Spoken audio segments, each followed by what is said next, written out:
Turkish Airlines presents Business Africa.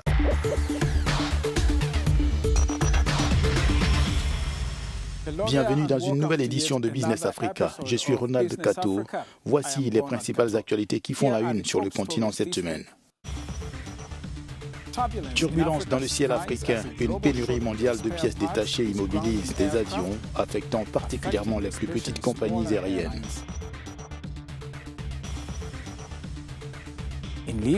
En Libye, une étudiante en ingénierie aéronautique développe une entreprise innovante de modification de moteurs, brisant les stéréotypes et réduisant les coûts pour les clients dans un domaine traditionnellement masculin.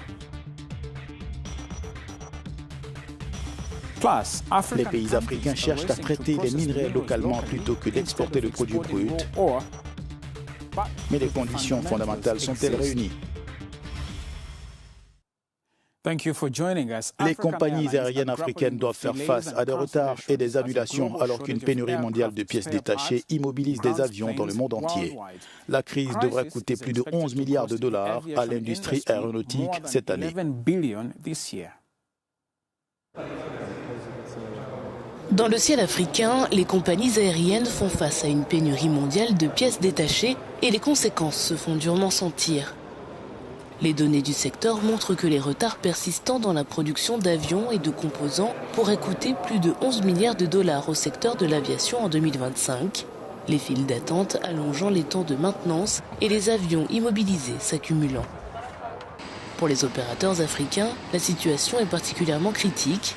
Les petites compagnies régionales, déjà dotées de flottes limitées, ont du mal à remettre leurs avions en service car les pièces essentielles mettent souvent plusieurs mois à arriver. Les effets indirects sont concrets, retard et annulation de vols, réduction des horaires et augmentation des coûts de maintenance qui plombent les revenus. Eh bien, lorsque des annulations ont lieu, en tant que tour opérateur, je suis affectée de plusieurs manières. Tout d'abord, puisque je travaille avec des hôtels et des lodges, la plupart de ces établissements ne fonctionnent pas avec ce type d'annulation. Ils ne sont pas prêts à rembourser 100%. Dans ce contexte, on constate que le client ne peut pas comprendre le type de remboursement ou le montant qui lui sera accordé. Et moi aussi, j'ai mes propres politiques d'annulation. Si un client doit s'enregistrer dans un hôtel vers 7 heures du matin le 10 avril et qu'il annule ce jour-là, cela signifie que l'hôtel remboursera soit une partie de la somme, par exemple la moitié, soit ne remboursera pas du tout. En Afrique de l'Est, les compagnies kenyanes et rwandaises ont signalé des pertes de capacité de siège et des problèmes de fiabilité des services, les avions restant cloués au sol en attendant certaines pièces. Les touristes qui se rendent dans des pays comme l'Ouganda et le Rwanda, qui proposent des activités de suivi des gorilles. Ainsi, lorsque de telles annulations se produisent, le client est affecté dans la mesure où il va perdre les $800 des permis.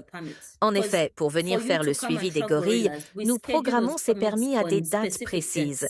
Si un client arrive en avion le lendemain et qu'il subit un retard, cela signifie qu'il n'y a aucun remboursement. Il va perdre 100% de tout ce qu'il a investi. Les analystes préviennent que tant que la chaîne d'approvisionnement mondiale ne se stabilisera pas et que les stocks locaux de maintenance et de pièces ne s'améliorent pas, les compagnies aériennes africaines continueront à avoir du mal à rivaliser sur un marché déjà concurrentiel. Nous accueillons maintenant Jacques Assoumou, pilote et ancien cadre d'Air Gabon. Merci, monsieur, de votre temps. Pourquoi les compagnies africaines sont-elles particulièrement vulnérables à cette pénurie mondiale de pièces détachées? Les compagnies africaines souffrent évidemment plus que les compagnies d'autres continents. Et la raison principale est la dépendance affichée par l'Afrique vis-à-vis des réseaux de production et de maintenance. Je peux dire que les pénuries de pièces détachées dont il est question ont un réel impact négatif immédiat, affectant ainsi les opérations quotidiennes et les projets d'expansion des compagnies africaines.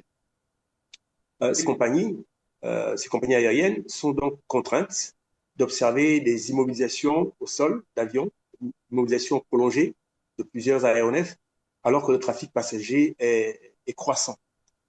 Concrètement, à quel point les retards sont-ils importants?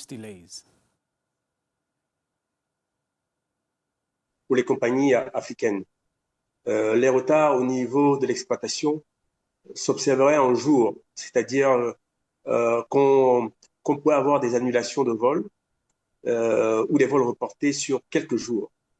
Le risque est aussi de voir le problème s'amplifier à court terme, hein, surtout pour les compagnies utilisant des aéronefs plus anciens, comme les compagnies africaines, évidemment.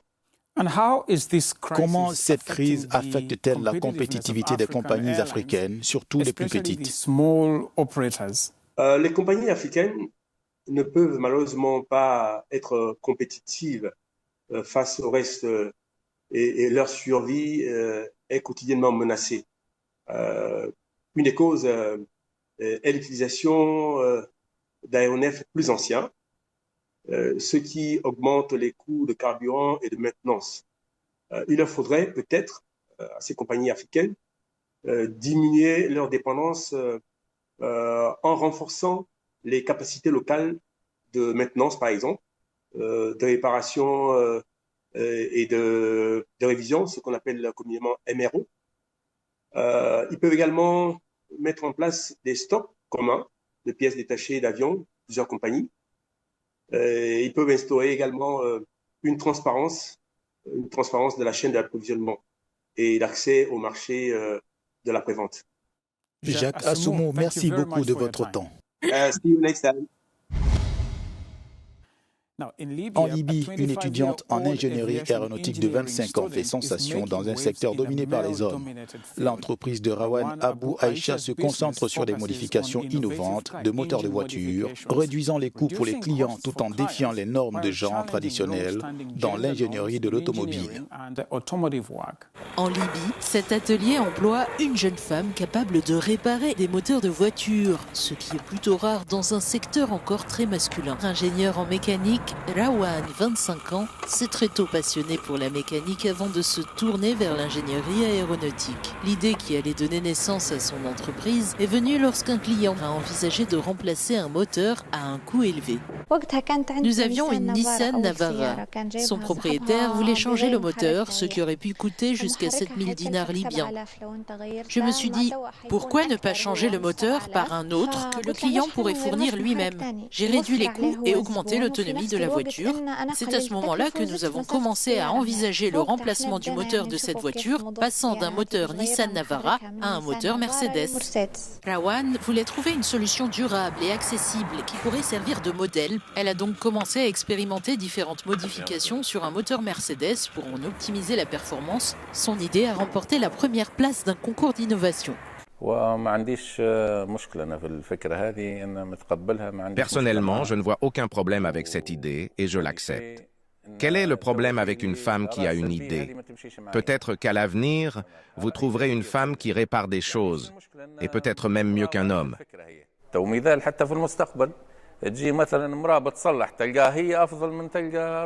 Aujourd'hui, à la tête de sa propre entreprise, Rawan affirme qu'elle ne compte pas ralentir le rythme, bien déterminée à défier les stéréotypes, un moteur à la fois. L'industrie minière africaine connaît un changement radical.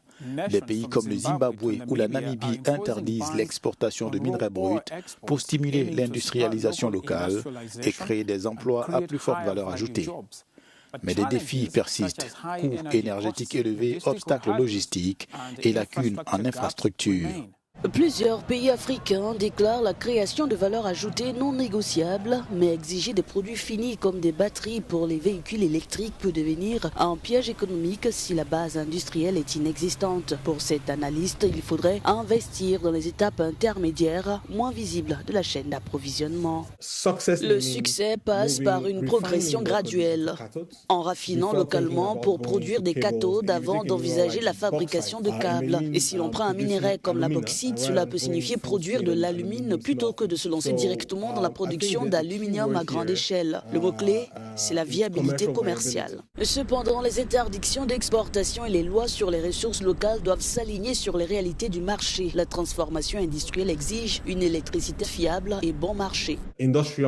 L'électricité industrielle en Chine, par exemple, coûte environ 5 à 8 centimes par kilowattheure, alors que dans de nombreux pays miniers africains, elle se situe entre 12 et 25 centimes. Cela signifie qu'il est moins cher d'exporter des minerais sur des milliers de kilomètres vers la Chine que de les raffiner à proximité de la mine en Afrique. L'Afrique n'est pas un cas isolé des interdictions sur le nickel en Indonésie, au contrôle sur le lithium au Chili. Le nationalisme des ressources est devenu une stratégie mondiale, mais les succès de l'Asie du Sud-Est reposaient sur d'importants investissements préexistants dans l'énergie. Et pour que les pays africains puissent reproduire ce modèle en 2026, la priorité doit passer des décrets votés au Parlement à la réduction des coûts sur les réseaux électriques. And that brings us to the end of this episode of Business Africa.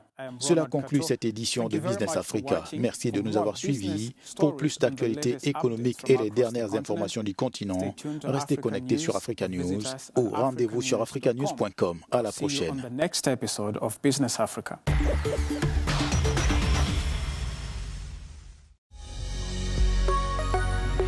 Business Africa was presented by Turkish Airlines.